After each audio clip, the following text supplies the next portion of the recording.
નમસ્કાર મિત્રો, વિડીયોમાં તમારું સ્વાગત છે। જી હા મિત્રો, અત્યારે હાલ બનાસકાંઠામાંથી દુઃખદ સમાચાર સામે આવી રહ્યા છે। તો મિત્રો વાત કરીએ તો રાજ્યમાં માર્ગ અકસ્માતની સંખ્યામાં વધારો થયો છે।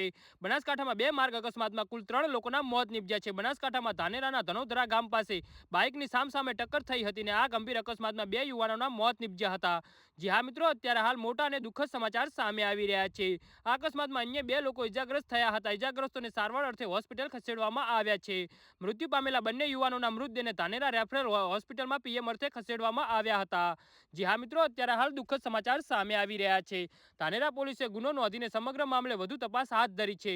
ડીસાના વડાવાડ ગામ પાસે અકસ્માતની ઘટના સામે આવી હતી। આ ઘટનામાં બાઇક ચાલકનું બાઇક સ્લીપ થઈ ગયું હતું અને બાઇક સવારનું ઘટના સ્થળે જ મોત નીપજ્યું હતું। જી હા મિત્રો, તો આના વિશે તમારું શું કહેવું છે તો નીચે કોમેન્ટ બોક્સમાં જરૂરથી જણાવજો અને અમારી યુટ્યુબ ચેનલને સબસ્ક્રાઇબ કરવાનું ભૂલતા નહીં। વિડીયો પૂરો જોવા બદલ ખૂબ ખૂબ આભાર।